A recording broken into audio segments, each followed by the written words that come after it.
Hello, welcome to Bloodhouse, the show where we talk about art house horror movies. I'm your host, Joshua Conkle. And I am your long-nailed succubus, Drusilla Adeline. Welcome to another episode. Josh, how are you doing this week? I'm very well. I'm excited because today we're joined by a very special guest. We are here with author, playwright, and poet Shawn C. Harris. Welcome, Shawn. How are you? Thank you. Thanks for having me. I am doing great, and I'm loving my new life in Tucson. Yeah, so everyone, Shawn just became the program specialist at the Tucson JCC, and we're loving that for her. We love Tucson, actually. How are you adjusting? Yes. Well, apparently, people are surprised I've only been here like 3 weeks. Yeah. So it's like, so when did you get here? I got here on October 30th. It was like, oh, you're really new. It's like, Yeah. yes. So now, like, it's just been like, for the first couple of weeks, it's just been like, okay, find an apartment. Now furnish said apartment.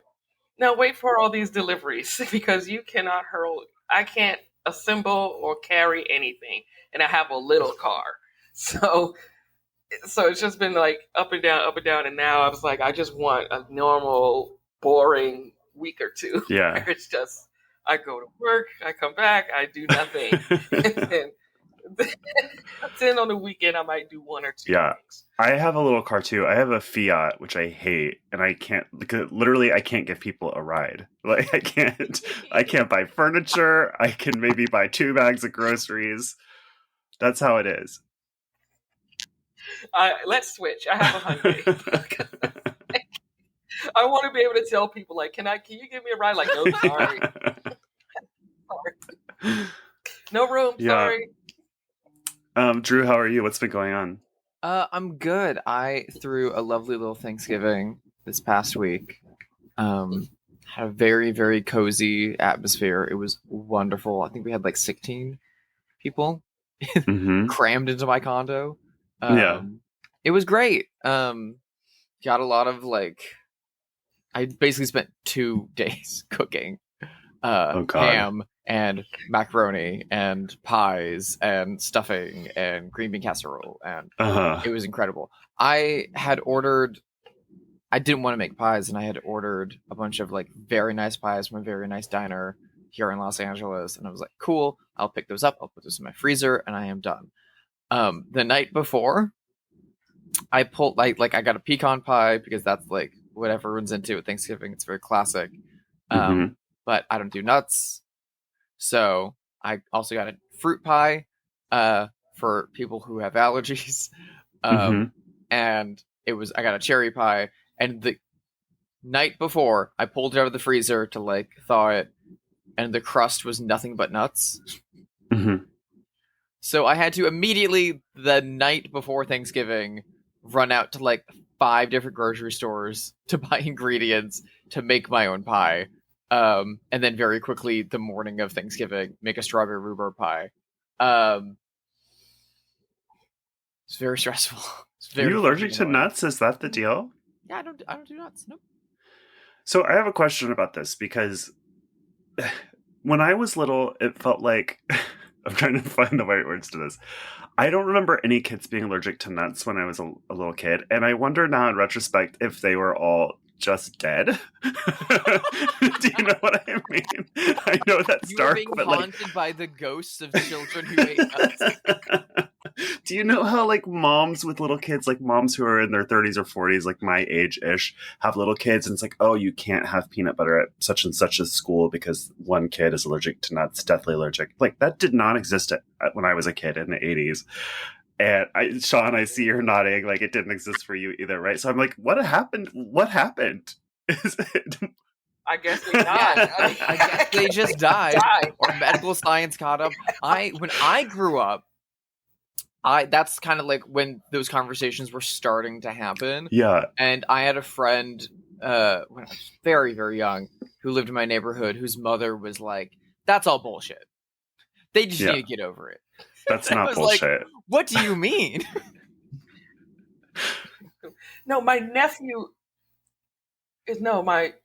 brother-in-law is allergic to tree nuts. Yeah. I think my nephew might be. It's real. It's certainly real. Yeah, it's a real thing. My But like, hairstylist apparently you were just on your own. yesterday was telling me that she's like nearly deathly allergic to avocados. Like, Yeah, it's that's for the real. thing. Like, and she's vegetarian, and she's like, I can't eat anything. Everywhere I go in California for a vegetarian California, option, especially, they'll you're kill out of me. luck. A friend of mine just found Wow. he's allergic to corn. That's terrible. I mean, Like, corn's in Why? everything. You can't have popcorn. You can't have Doritos. You can't have like. corn is like sneaky and everything too because of corn Mhm. syrup. Yeah, it's like curls. Yeah, It's it's fucking bad. dangerous. Yeah. So I Yeah. think all those moms who are like, whatever. You know, they now go to the little cemetery plots once a few months. That's what they Visit do their on kids. Thanksgiving. They visit little Susie's grave. Leave a payday. And bring Leave her a like a payday. pecan pie. Here you go. Here you go. This would have been Susan's 30th Thanksgiving. She loves Snickers so much. Like, yeah, she said like she couldn't breathe or something because of the nuts, but she was just crying out for What a attention. freak She was so accident that dramatic. happened. Yes, I know. It's like the kid in She Haunting of died Julia. because she- Yeah, exactly. R.I.P. Susan, you would have loved Saltburn for the drama. I'm surprised he didn't work. I'm surprised it didn't work that. I in know, real like he life. snuck somebody a Snickers bar when they're allergic to peanuts. Yeah, yeah. Drew. Spoiler. That is a spoiler. Drew, have you been watching anything cool? Yeah. So the day after Thanksgiving, I just did a lot of nothing and wanted to just lay around and like watch a cool movie I'd been putting off. So my girlfriend and I put on Jacques Rivette's Celine and Julie Go Boating. Ooh, I just watched this for the first time like last year. Oh yeah. Yeah, it was great. 3.5 hour. It's like the same runtime as Killers of the Flower Moon. Yeah. It's quite long. Yeah. And it's just a French New Wave movie about two weird girls who meet each other and decide to fuck up each other's lives and get invested in a weird murder mystery ghost story that they can only remember by eating psychotropic candy. Yeah. It rocks so much. It's very Yeah. it's very languidly paced. It's very like repetitive. But I liked it a lot. I liked it too. I had to watch it 15 minutes a piece over like a week and a half Yeah, because it's so slow. We But like midway through had to like stop it and we're like, let's get dinner and watch something else and then come back Yeah. to this. I watched that because not last year but the year before for Noirvember. Mhm. I don't really like film noir movies that much. So I was like, I'm going to use this month to watch French New Wave movies instead because I don't know enough about those. So that was one of the ones that I watched. I had never seen a Rivette movie in full because most of his movies are like 13 hours long. Yeah. So I liked this one and I'm excited to watch some of his shorter ones. Yeah. 3.5 hours. That's a big ask. I just saw Killers of the Flower Moon, by the way, which I really loved. And it did feel long, but I was riveted. I did not get out of my seat once. I mean, That's a I thought it different was great. 3.5 hours. Celine and Yeah. Julie Go Boating is a like, Ooh. I have to wake myself up. Okay, yes, I am enjoying this. Yes, I promise. Killers of the Flower Moon, you do not feel the time pass. You are like wrapped up in it from the jump. It's so good. It's like Jean Dielman when you're just like, I'm watching her make potatoes now. Now she's vacuuming the living room. And it's a good movie, but it's, yeah. That I love French New Wave stuff, but that side of it, the Chantal Akerman, Jacques Rivette side of it, is like so much harder for me to be like, okay, we're in 2.5 hours in. I've got another hour to go. She's still peeling potatoes. My God. Okay, I can do this. You're I like, can fucking do this. I can do this. I can do this. I know this bitch is going to kill somebody at some point, but for now we're peeling potatoes. Meanwhile, my shit is the like 80-minute Agnes Varda and Godard movies where they're like, oh no, the car exploded and now someone is quoting Alice in Wonderland in the woods and you're like, okay, yeah, let's go with that. Yeah. How about you, Sean? Are you watching anything cool? Yeah, a few things. I watched apparently there was this Netflix series with my name on it called Blue Eyed Samurai, Oh. which was this English language anime, which is hyper violent and it's definitely not for Yeah. children. We're about this. Well, apparently it took like a historical fiction thing where, like, during Japan's isolationist period, where apparently they were all of 4 white people in Japan, and one of the 4 white men was the main character's father, and she's trying to kill them all, and the ones that, like, she'd already killed one by the time the series started, and there were like 3 more. So the whole like first season, it was about finding like the next one and killing that one. And it's just like, I can't vouch for the writing of it necessarily as far as like characterization and whatnot, but I just, it was just really cool stuff because it's like you're dealing with things like gender roles. And spoiler alert, the main character is not a man. Oh. As far as like, well, is not a man, question mark. Because we don't know how comfortable the main character is in whatever gender role, well, publicly presents as he was assigned to. Okay. So, like, there was this whole situation where they were looking for a girl child. So they disguised the girl as a boy. But then eventually he started binding and presenting as male publicly and referring to himself as a guy. Yet at the same time, there was a period in his life where he presented, well, I don't want to say was a woman because I don't know, like I said, I don't know how much of that is like how this person internalizes their gender versus doing what the society at the time expected. Wow. Interesting. Yeah, it's really interesting in that way, but it didn't really focus on it. It's just like, okay, this person binds and responds to he, him pronouns and uses a name that is where the gender is ambiguous. Interesting. Because it's not like, you know, Roman, what do you want to, like romance languages where you can tell by the language, like what gender the person is. You can't, it's Japanese. So it's like that person may or may not be. But then maybe they're gender fluid, where it's like sometimes it's one way, sometimes it's another. And it's like, and it's like that undercurrent of how, like, because, you know, at the time the roles for women were also very stratified. So it's like, okay, you can marry somebody and try to get some kind of autonomy or agency through that.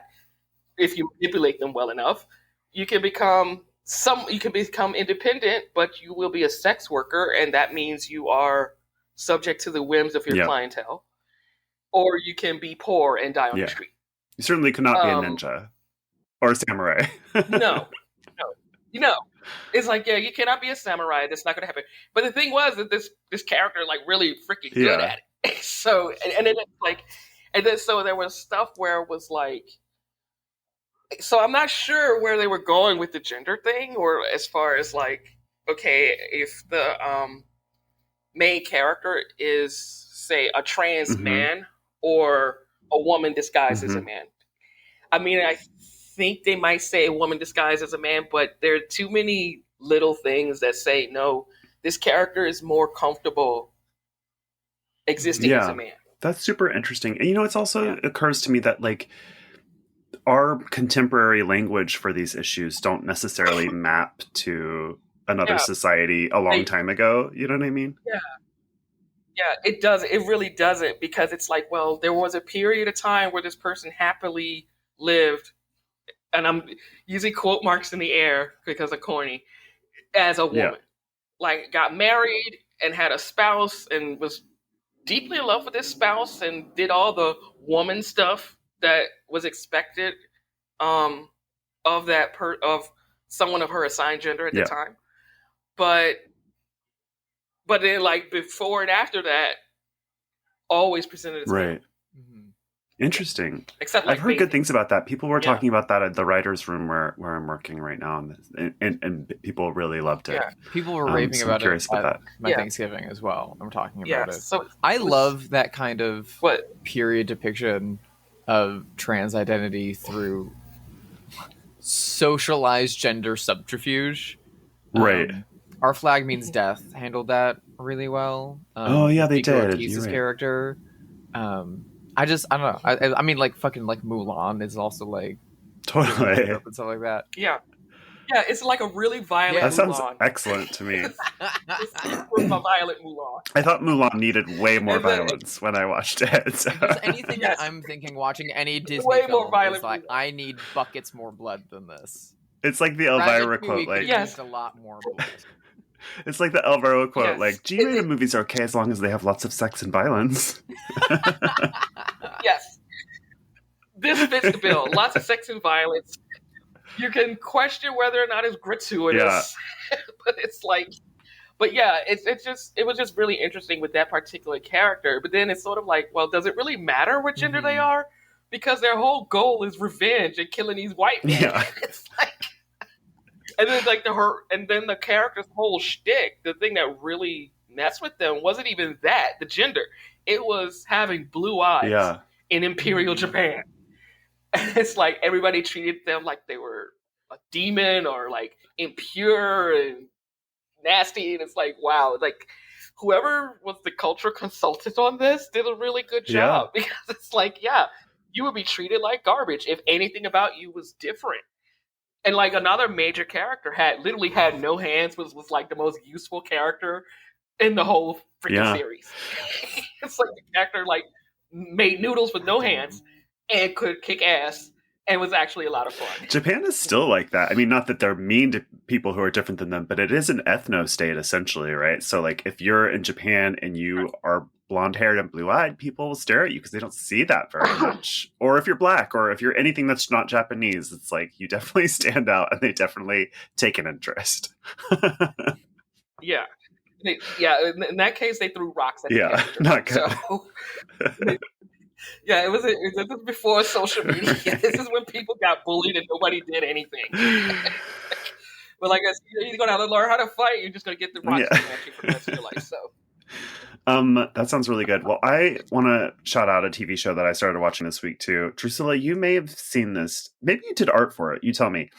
I'm watching The Curse on Showtime. Oh my god, I wish I did art for it. I love The Curse so fucking much. Holy shit, I'm so obsessed with it. It's on Showtime / Paramount if you don't have Showtime.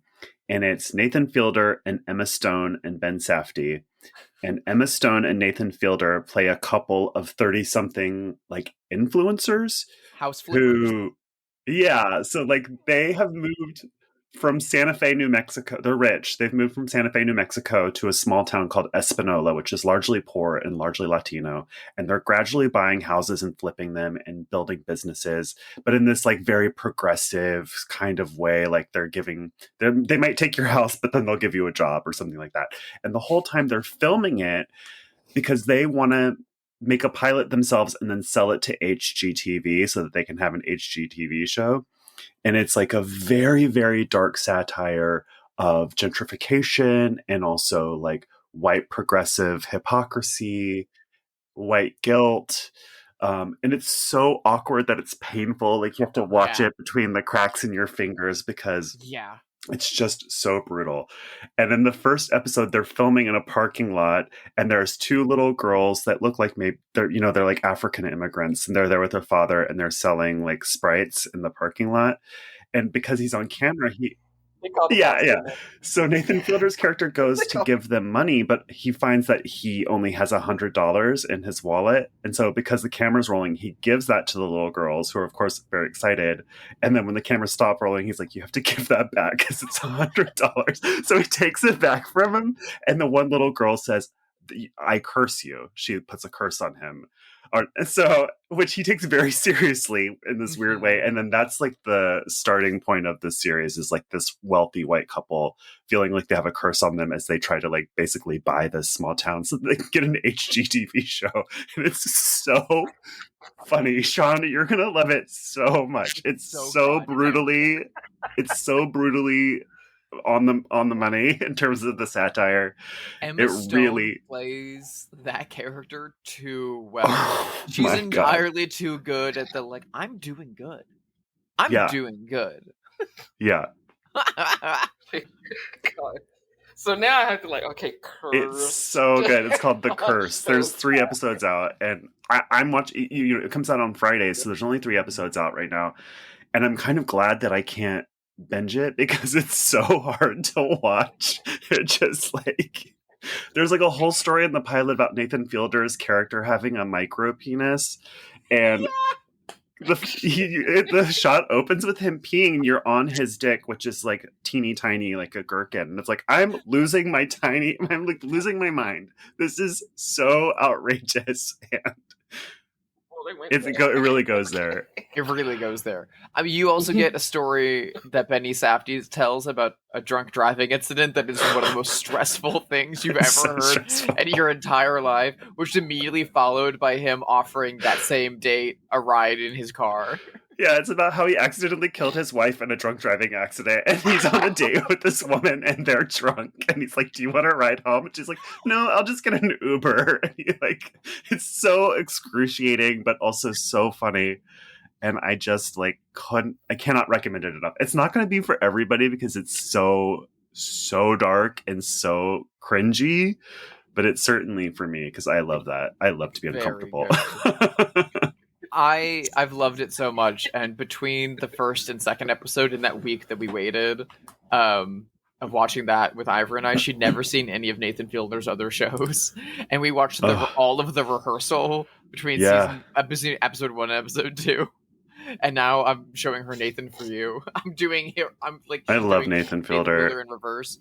He's so evil. He's so terrifying. It's so funny. The rehearsal we loved so much here that the Angela character, the evangelical Christian, whenever we talk about Googling something, Joel will be like, "Oh, I researched that and I couldn't find it." And then I was like, "Oh, did you enter such and such satanic origins?" Because Nathan Fielder's like, "I Googled Halloween and I don't think it's satanic." And she was like, "Did you Google Halloween satanic origins?" Well, it's only about the devil. Yeah. I love that show. Anyway, we're not here to talk. Yeah, speaking of the devil.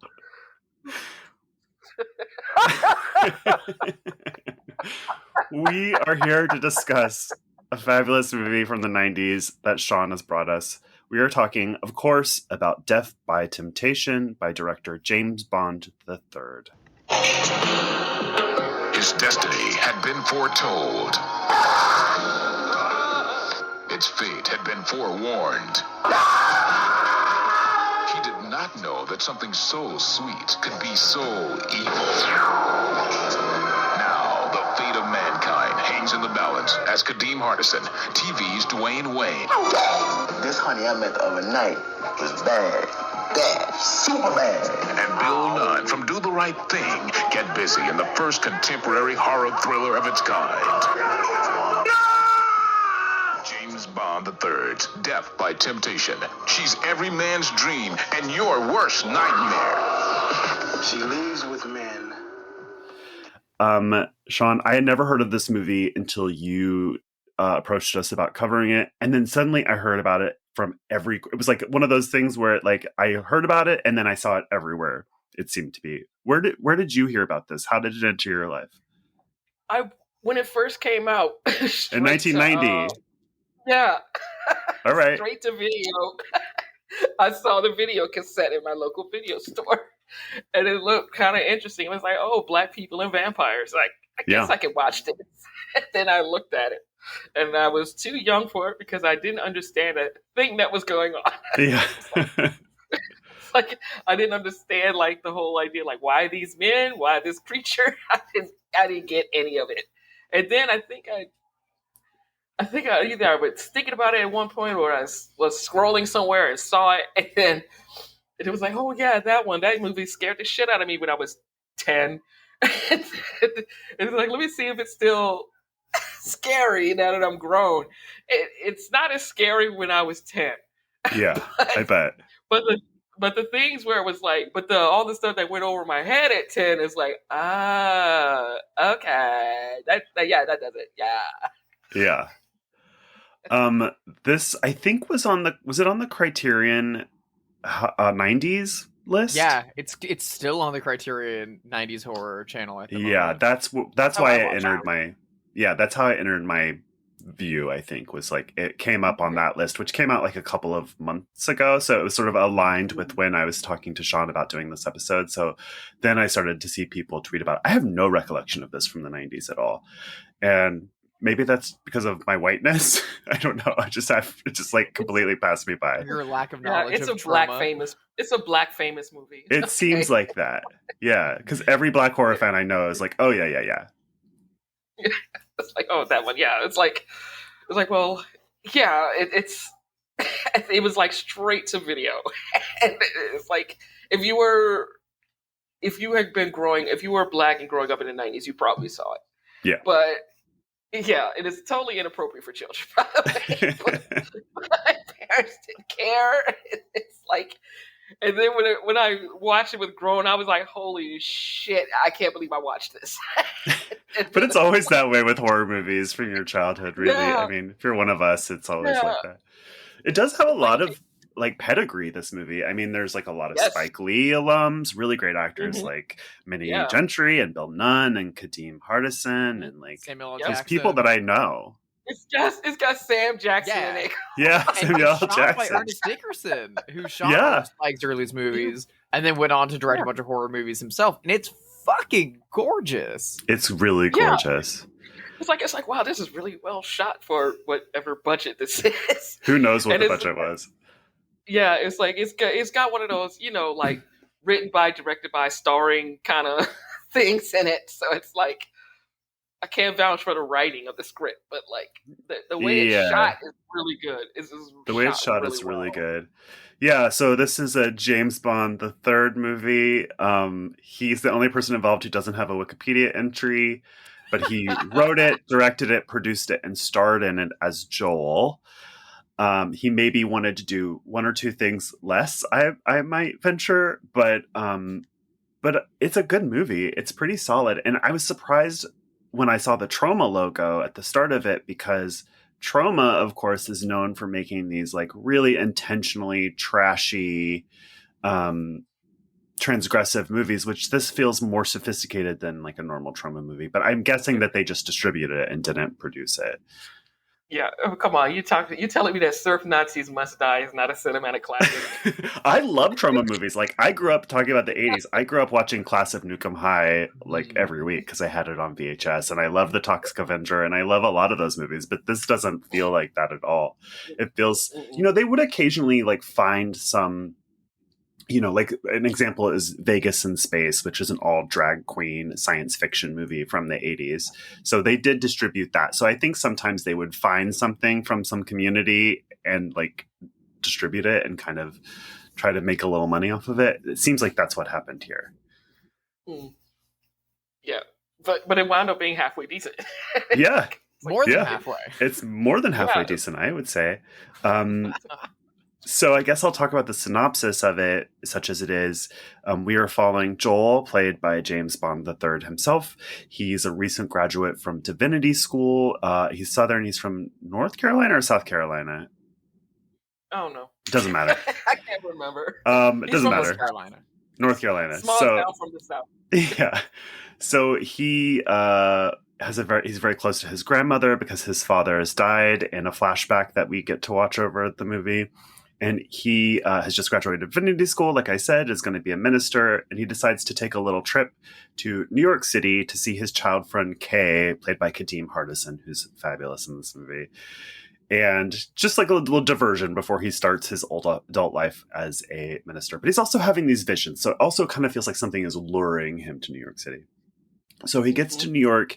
He's rooming with his childhood friend Kay, who's now an actor. And they are hanging out this bar where this beautiful woman, who we later learn they just call Temptation, is like luring different men to their death. And so they kind of get involved with her, and it seems like she might be a vampire.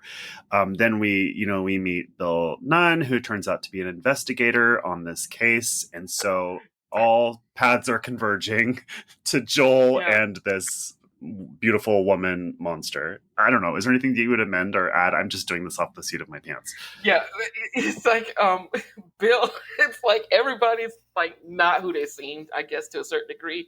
Yeah. Like Bill Nunn is that guy in the bar who hits on everybody, like badly, by the way, and he turns out to be like the Van Helsing of the. Totally. And he's like trying to pick up women the whole movie, and he's like, she's like, you told me you were a surgeon, and you told her that you're a ninja or something. He's like, no, I'm a ninja surgeon.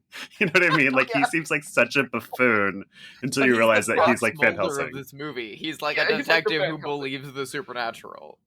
Yeah, but then it was like, and then apparently he's seen some shit, because he's like, he was talking about snakes in his stomach, and then the snake started coming out of his mouth. Like, he just casually drops that. Like, what have you seen where that doesn't fuck with me, man? At some point in this movie, sorry, go ahead, Shawn. And then there was Kay, who's like the out of work question mark actor. Yeah, where it's like you can't spit 10 feet without running into those in New York City. And then like the woman in the bar, she doesn't even have a name until no name.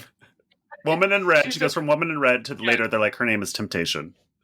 Yeah, and she's like this gorgeous woman who just happens to hang out at this bar and gets hit on, and then she hits on these guys and takes them to her place, and they're never seen again. Yeah. and the guy she picks up, like even in the beginning, it's like they're all kind of scumbags, with the exception of that one guy who just the gay guy. Who just needs to accept himself. Well, so that's kind of like an interesting entry to this movie, because it is in a weird way like kind of a Christian movie, because you've got Joel, who's a minister. And I don't think it's doing this in like a cruel way, but it does seem to imply that all three victims kind of deserve it. So we've got like the philandering bartender. Yeah, the philandering bartender who's like getting on he knocks up this woman, and then it's like, just get an abortion. Yeah, right out of the gate. He's like, get an abortion and we can kick it. And send me the bill. I'll pay for it. Yeah. Yeah, I'm like, what dude? And the other one is like the married guy who's trying to hook up with this woman on the side, and it's like, wow, I've never cheated before, I've never done this, and we want to talk about the AIDS metaphor here. Big AIDS metaphor. Big AIDS metaphors. And then there's the closeted guy who gay bi question mark. Yeah. Who poor guy, he didn't deserve that. No. But that's what I mean. Do we think that the movie implies that he does deserve it? I don't know. It was a question, because it feels like the movie is very moralizing with those three scenes. Mm-hmm. It does treat the gay guy more softly, in that it's like he's not doing something wrong per se, and I think the movie's actually pretty progressive on queer issues because of the scene we get with him and that other gay guy before he eventually gets killed. It's actually a very sweet scene in a weird way. Mm-hmm. But it sort of feels to be like, look, you mess with the bull, you get the horns a little bit with these three men. So I don't know. It's just an interesting question. Yeah. It's like, is it because he's closeted? I don't know what it is. Or he's having risky sex, maybe, because of AIDS. There's a big AIDS thing in here, like we've already mentioned. I was thinking there was in the 80s and 90s an urban legend called AIDS Mary. Do you guys know about this? It's sort of like it's a bit like Typhoid Mary, and it was going around in all the big cities in America because, around this time, 1990, that's around the time that a lot of heterosexual people started to get AIDS. So it was like a gay disease, and now straight people are worried about it. And there was an urban legend called AIDS Mary, which basically is about a man who wakes up after a one-night stand, and written on his mirror in lipstick is a note that says, like, welcome to the world of AIDS, basically. It's like this idea of this woman named Mary who's purposely giving men HIV AIDS. Yeah. It's like I heard something similar, but it wasn't Mary. It was really? Just a random woman who's like, by the way, you have AIDS now, kind of thing. So it was like an urban legend that I think feels like it maybe partially influenced this movie, but I'm not sure. There's actually not a lot to read about this movie online that I could find. That was that one article I found, and that was it as far as analysis. Yeah, which is actually interesting because the movie seems to be in conversation with Black culture and Black cinema. Yeah, and so, but yeah, at the same time, it's like, well, is it in conversation with blah? And it's like, wait, no, because that wasn't made yet. So it's like trying to figure out where it is. It's like, I think it's like the age thing is very much in your face in the film. It's very of the moment. Yeah, and it's like, I think this was like at this time is when like the Black community started getting really weird. Like, I want to say weird, but started getting like when they started, like when it went from being like, oh, the gay person's disease, and now it then becomes like the Black person thing, where you start seeing all these like the AIDS. I don't want to call it paranoia because it was actually a dangerous thing and people were dying. Yeah. Where with AIDS coming into the Black community in a very, like, starting to ravage the Black community, especially young Black people. Yeah. And this is like I don't know what year it was that Eazy-E died of AIDS, like one of the founding members of NWA. Eazy-E died of AIDS? Yeah. I had no idea. Yeah, I have no idea. I had no idea. I didn't know that. I don't know why I didn't know that. Yeah, it was on MTV News when MTV still did that. Maybe I forgot. I was like, yeah. I don't know. It was weird. It was sort of like 1 week MTV was like, yeah, Eazy-E went to the hospital. Eazy-E has full-blown AIDS, and then Eazy-E is dead. Jesus. God. So, yeah, it was rapidly. It was like, bam. Yeah. He's gone after that. Yeah. I was about to say it's both in conversation with Black cinema at the time, but it's also in conversation with the emerging like AIDS vampire metaphor in horror movies at the time, which we get a lot of in the 90s. We get a lot of in the 90s, but we were also getting a lot of in the 80s, and this was made like 88, 89 in and around there before it got released in 90. And so like The Hunger was already like having initial conversations around that, and we would get, so many more movies, both like serious and comedic, connecting AIDS and the queer community with Are we talking vamp here? Are we talking vamp? Vamp? Yeah, no, vamp, for sure. Very much so. I mean, even stuff like My Best Friend is a Vampire, like very, very strongly. And of course, 2 years after this, or a year after this, we get Francis Ford Coppola's Dracula, which, like, at the time, that's when critics start to be like, maybe vampires are connected to AIDS in movies? And everyone was like, we've been saying this for a decade. What are you doing? Yeah. Then there's then after this comes Vampire in Brooklyn. Yeah, exactly. Yeah. Which is funny because Kadeem Hardison's in that one too. He's so Oh, he is. Yes, he is. I love Honestly, Kadeem Hardison. Every time he was on the screen in this, and James Bond III was on too, I was like, bye, James. I'm here for Kadeem. I know, it's true. We're all here for him. It's true. We're all here for him. Kadeem Hardison he's such a good actor. I know him from a different world, which was the long-running Cosby Show spinoff of my childhood. I loved him on that as Dwayne. He always had the cute sunglasses that flipped up. Yes, the flip glasses, yes. Yeah, he's also so hot in this movie, and I don't know why I didn't connect this, but his mom is Beth Ann Hardison, who is a fashion icon. She's besties with Iman. She was an early Black breakthrough in fashion. She was like an early Black model on Vogue. And then, she's just like iconic in the fashion industry. She started a talent agency in the early 80s that was Black models only, trying to elevate Black faces in the fashion space. She's now on the Council of Fashion Design, which is like the mentorship program that if you win Project Runway, you get a mentorship with them. Like, she sits on that board. She's just like this iconic fashion person. And of course, extraordinarily beautiful. So it makes sense that she would have this like incredibly hot son, Kadeem, who's just like so hot in this movie, and a great actor also. But like, dang, it's like, he was a catch in this movie. Okay, yeah, he wasn't like the other guys who were just like scumbags in some way, except for that poor gay guy. I know. Bi guy. Yeah. He didn't deserve that. James Bond III. Let's talk about him a little bit. So Okay, He was let's a talk child about him. actor.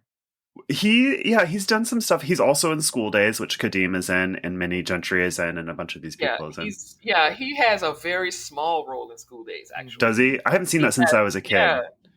He was the like this president of like that student group thing. Okay. And he had one scene where he yells at the gammas and like the pro-black militant group, and he yells at them, and then that's it. That's it. That's the end of the scene. But I remember him from School Days. I think I can tell that he's a good actor. There's something very quiet and naturalistic about his performance in this movie, but I also think maybe he shouldn't have been in the movie and just focused on directing and writing, because there's a danger when you direct yourself. When you're an actor and you're in a movie or a play or something, how you feel in your body is not necessarily what is being seen. So you need a director to calibrate your performance and to be an outside eye. And it feels like his performance style doesn't match the rest of this movie in a way. No. That's me being kind about it, I think. But I think maybe somebody else, like a different actor, might have served the movie a little bit better. Yeah, he could have. Yeah, he should have focused on the behind the camera stuff. Well, it's also weird because for the first, half of the movie that I was watching, it felt like Kadeem was the main character. And then James kind of got a bit more central, and I was like, wait a minute. That guy? That's our main character? Really? Yeah. I thought he was like third string lead and was going to help in the end, but like that's the main guy? I mean, he is. I'd reshuffle this a little bit. He is sort of outclassed by Bill Nunn and Kadeem Hardison, who are both such great actors. And all his flashbacks with Samuel L. Jackson. And his flashbacks with Samuel L. Jackson. Which was so beautifully shot. And Minnie Gentry to his grandma, who is like such an iconic black theater actor. So he's kind of outclassed at like every turn by other people. It's almost not his fault. No, I mean, it's not. Which almost says, like, maybe you should have had one more Spike Lee numbness involved in this. I know. To play Joel.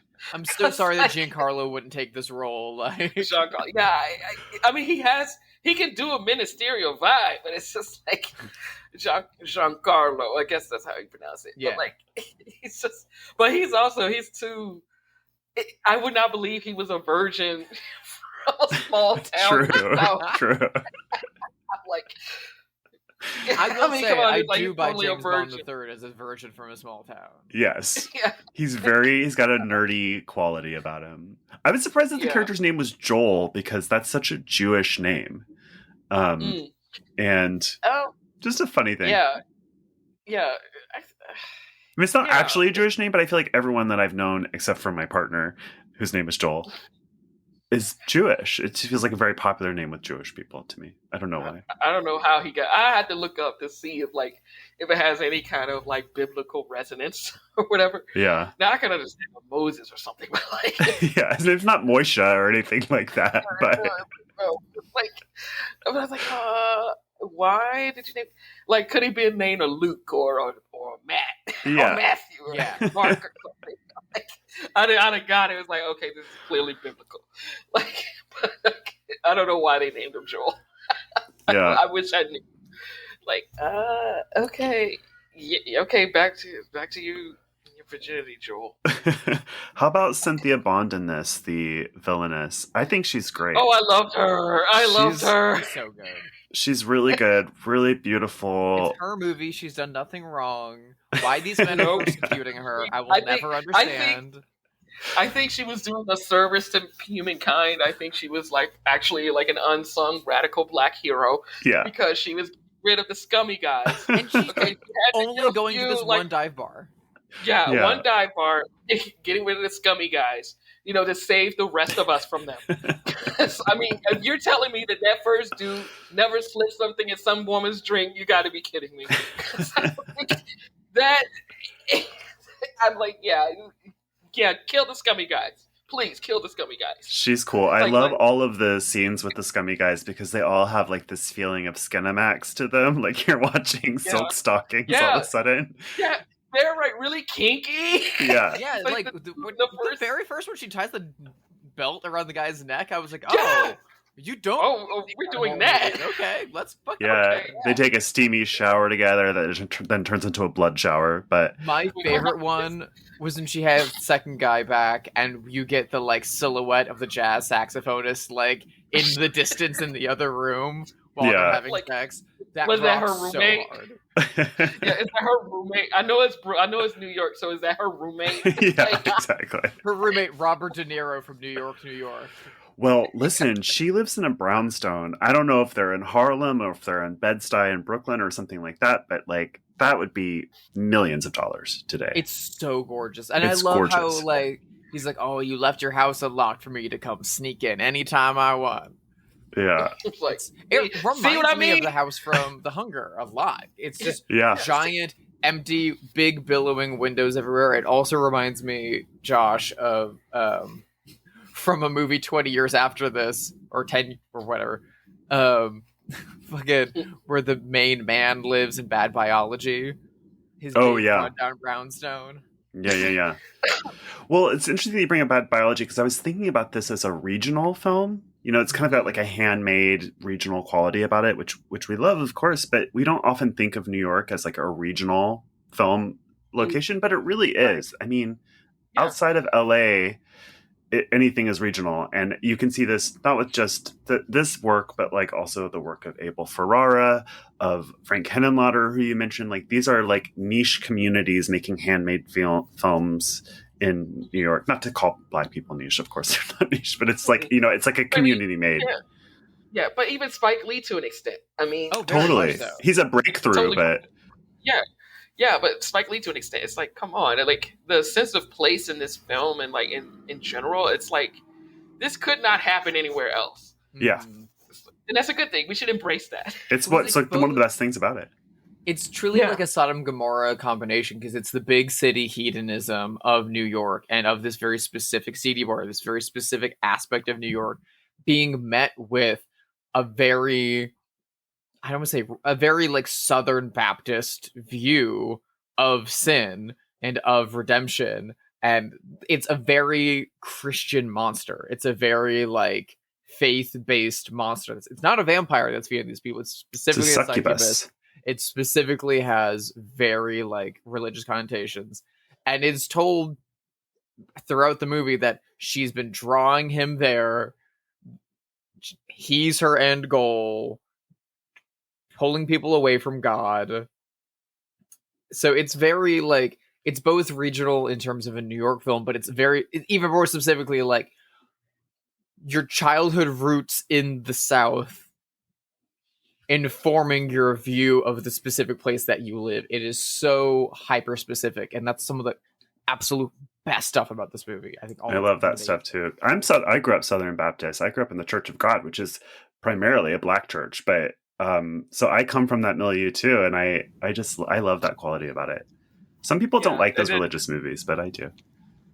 Yeah, it depends. For me, it depends who's doing it and how. Yeah. Like you can have Sam Jackson. Pretty much, if you hire Sam Jackson to like yell Bible verses at people, hey, I'm in. It's just like he was doing that well before Pulp Fiction, apparently. Yeah. Well, I've heard people. Yeah. I've heard people say that they don't. An example is that they don't think The Exorcist is scary because they're not Catholic, and it's like, well, just imagine that you are for the duration of the movie. Do you know what I mean? Like, it doesn't seem that hard to me. I think the cultural specificity of something can make it better, I guess is all I'm saying. Yeah. Which is what ironically, the person who directed that was Jewish. Yeah. Yeah. Yes. Ironically, the person who wrote that was Jewish. Well, I mean, like, I was just talking to somebody about It's a Wonderful Life, probably Michael Kennedy, who made It's a Wonderful Life, but it's one of the most picturesque, iconic depictions of a small town at Christmas, but it's made by a New York City Italian guy who'd never been to a small town in his life. You know what I mean? Like, so that can happen too. Yeah. But So I was like, how did you get that? Where did you get that from? That's what I would want to know. Yeah. I love that stuff because it's always like idealized fantasy. They have no experience around it other than what they've been told and what they've seen in like, art and on aspirational. television. Yeah. So it And I can be think good that's- either way, I guess. Yeah. I think Yeah. So like, yeah. And I'm thinking like, what is this person's vision of New York? It's like clearly a limitless fog machine. Oh yeah. Limitless. And Yeah. limitless fog machines.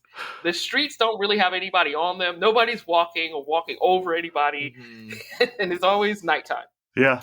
It's almost like gargoyles in that way. It's the same New York City as Vamp. It's the same New York City as After Hours. It's that same like kind of like no wave era New York right before we got the big gentrification boom in the 90s when Abel Ferrara and Jim Jarmusch and all those people were just running around doing whatever the fuck they wanted. Do you know what I think helps make this movie feel so specific is the like New Jack Swing soundtrack. Yeah. Which is like incredible. The most 1990 soundtrack you could possibly have in a great way. You know, it's like such a sound that's specific to the late 80s, early 90s, so specific to this community at this time. Yeah. It's great. It's amazing. It's so good. I feel like if it was made today, it would be all hip hop music, which would be great too. But like, it's just like that sound is so specific to that time period. Yeah. It's like, is it such a, it's like we were like looking at a piece of art from that time period, made by people from that culture. It's like it hits different. It's different. It's not like where some of the things that get kind of frustrate me about like modern day movies that kind of draw from prior decades, especially the people who didn't live through them. Yeah, it's like they just randomly pick different kinds of music, it seems like, and just throw it in there, and it's like that's not the mood that song was going for. Yeah. And it was like, okay, it's 90s and it's white people, let me throw some Nirvana in there. Yeah. And it's like, I think you're forgetting how big ska was in the 90s for white people. Oh God. Well, that's the thing. It's true, first of all, but like when I watched Fear Street 1994, since you used the 90s as an example, I was those kids' age. I was 13 in 1994. So what I can tell you about that time is that you did not hear Pixies at a drugstore. You would have heard something really embarrassing from like adult contemporary music at the drugstore. You know, it's like, it's not all bangers everywhere you go. It's not the best of 1994 every single place you go. You're going to hear some weird old Kenny G music at the drugstore. You're going to hear ABBA or just, in the mid 90s, there was also that craze of like fucking like white college students being really into like swing music and stuff like that. Like Drusilla, my prom theme was Swing Time 99 because I graduated in 1999. It was swing music. It was so embarrassing. Did Combustible Edison play? It's like no. It's like no, those very different. It's like like, well, what about?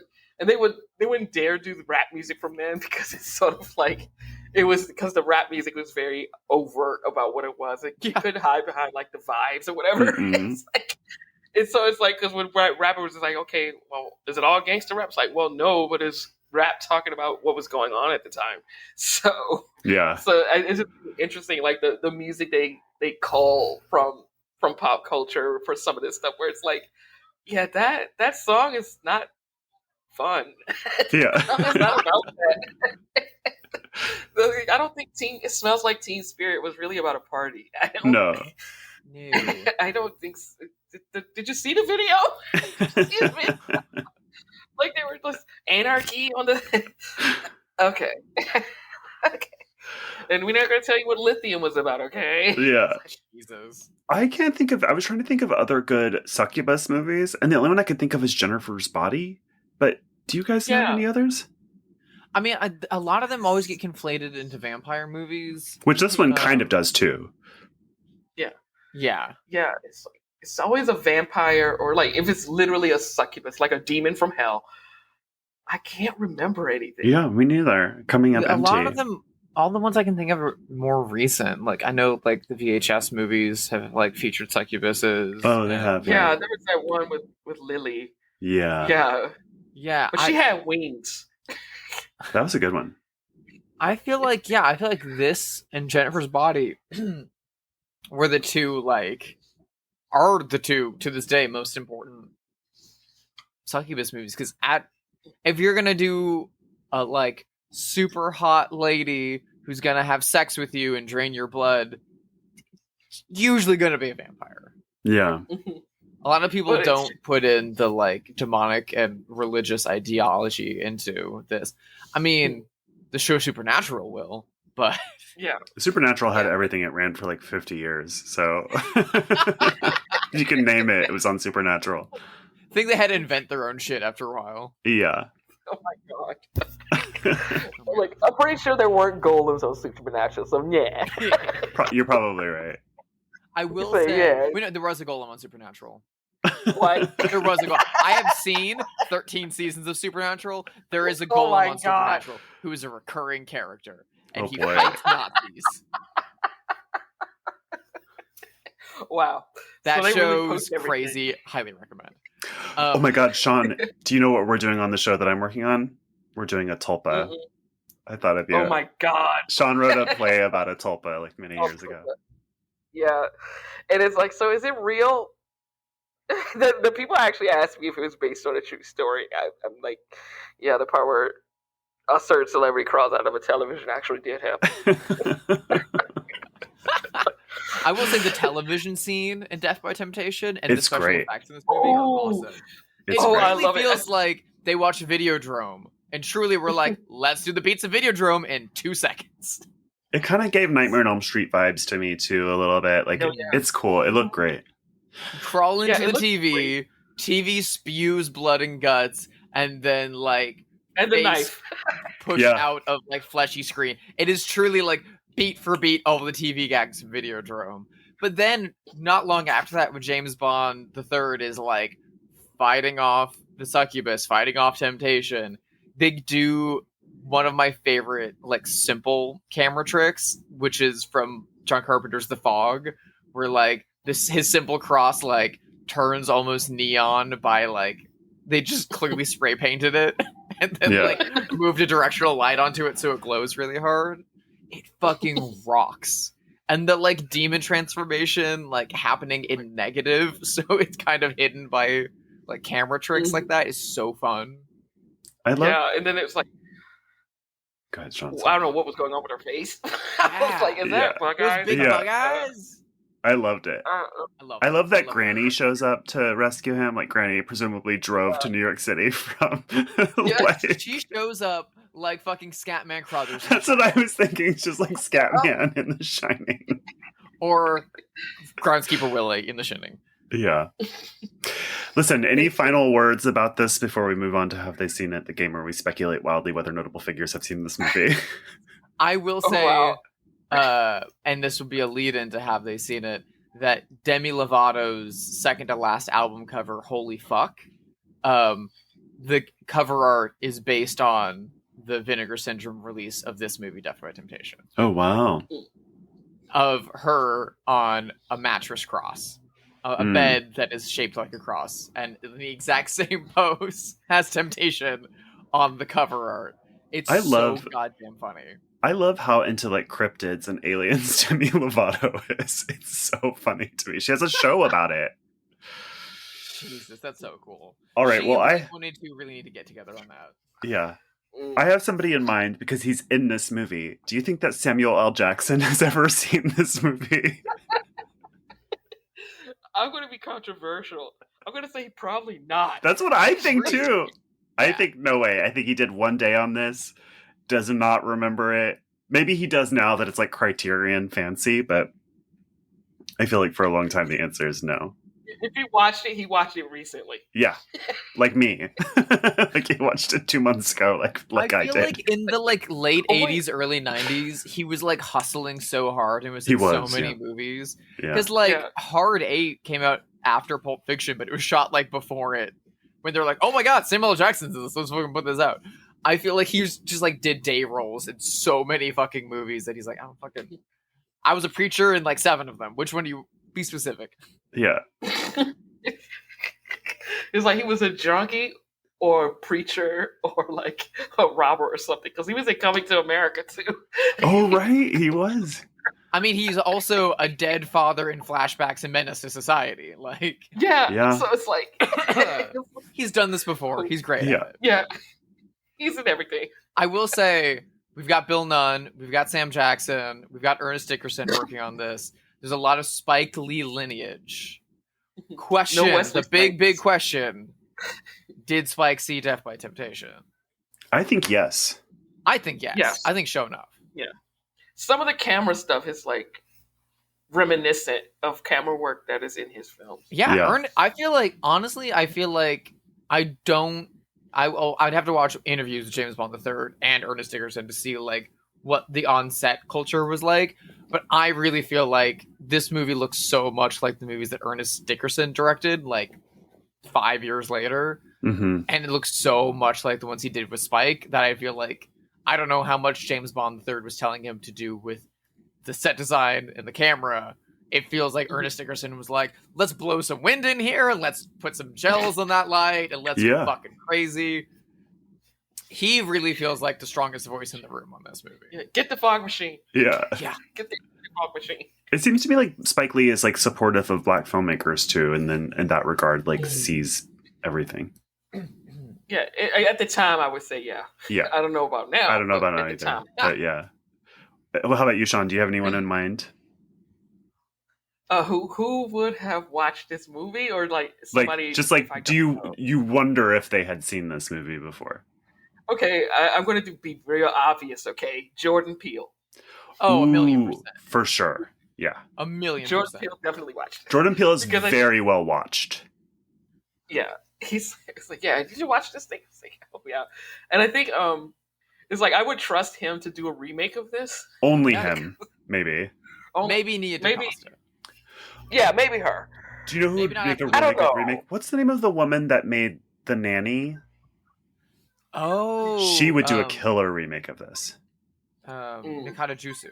Yes. She would do a great remake of this. Yeah. Because she's got the same visual language this movie has. Yeah. She would do a very, very good job. I feel like Jordan Peele owns a 35mm print of this movie. Probably. Yeah. Yeah, but then Jordan Peele is like that director who says, I just want to make movies where weird shit happens and black people are black about it. But it's like, what if this weird stuff happens and black people are just black about it? It's like, yeah, that's this movie. It's like, I honestly wouldn't be surprised if James Bond III makes like a little cameo in the next Jordan Peele movie or something like that. That would be great. Yeah. It'd be so cool. Yeah. I did find out that James Bond III lives in Colorado Springs now and owns like a little production company there, which makes me feel like he's maybe a religious person, because Colorado Springs is like so, as a community is so evangelical Christian. So yes, it is. I have family that used to live there. Yes, it is. He went down that road. Mm-hmm. Yeah. It's possible. This is a very religious movie, and he is a savior for believing in his faith. Yeah. So. Yeah, and he kept his virginity. Don't you worry, he's still a virgin. Still a virgin at the end of the movie. Which is a shame. Like, what a big L for him that he didn't have. I mean, that woman is so hot too. It's like, come on. I know. Like, we get it. It's understandable. Just use a condom. Dude. Yeah. That's all you. He won't even drink wine. Like, no. She can't even get him to drink a glass of wine. His mouth. By the way, who would want to drink a glass of wine that you stirred with your long ass fingernail? Which she does at some point. She stirs the glass of wine with her long gold nail. It's like, nobody wants to drink that. Like, I'm germophobic. I can't do that. Yeah. Not me personally, but like, I will discover germophobia. Yeah. Well, I think that is it for this episode of Bloodhouse. Shawn, thank you so much for joining us. It's such a pleasure. I had a blast. Where can people follow you on the internet if you want them to? Ooh. I mean, you can try on the app formerly known as Twitter. Yeah. At Bizarro Tora. Or I'm not going to give you my personal one because I don't want that to get back to my boss. I may have cursed out that one.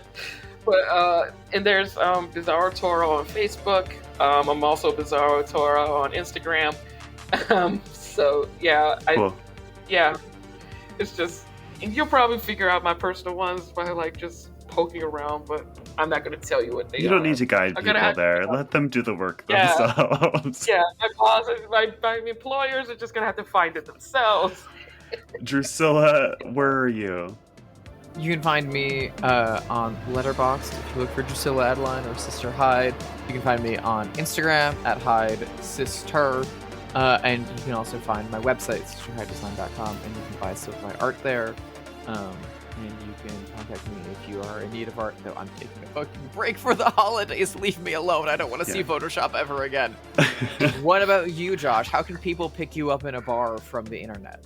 I'm at Joshua Conkle on Blue Sky, Instagram, and Letterboxd. Now, if you like this, please rate it 5 stars wherever you listen to podcasts. You can email us at bloodhousepod@gmail.com. You can follow us on Instagram or Twitter at bloodhousepod. Drusilla, very excited for next week. We're getting around to a 101 that we should have covered in month 1, but we didn't. What is it? If you thought Death by Temptation was a good, kinky horror movie with lots of blood, boy, do we have you in store for next week. We are watching the penultimate BDSM horror film of all time. We will be watching Clive Barker's Hellraiser. Ooh la la. Cannot wait. Yay! Yay. Yay! Bye-bye.